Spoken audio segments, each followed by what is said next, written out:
1 2 3 4 ओहो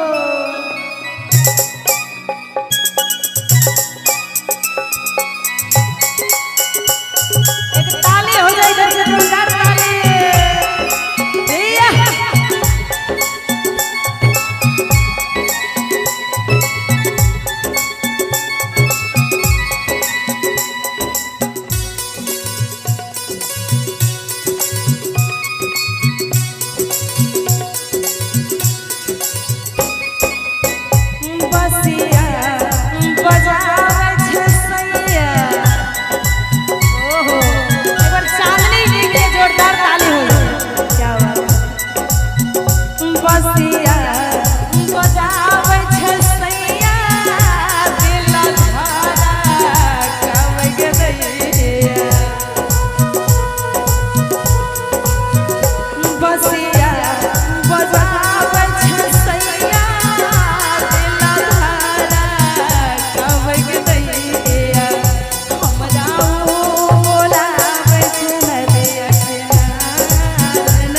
और चांदनी जी इधर आ जाइए। कहना है चांदनी जी के लिए मेरा मेरा और मेरा संयम और अच्छी बिहारी वो कर हम दिल के नारे राजा मोर अच्छी बिहारी वो कर हम दिल के नारे कह सैया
यार ऐसा डांस करती है लगता है दिल को छू जाती है।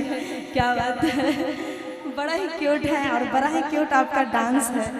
हम जब से मिल रहे हैं आपका डांस देखने के लिए तरसते रहते हैं यार, गजब का डांस करते हैं। आइए हमसे आपको कोनो जाति दुश्मनी है हैं?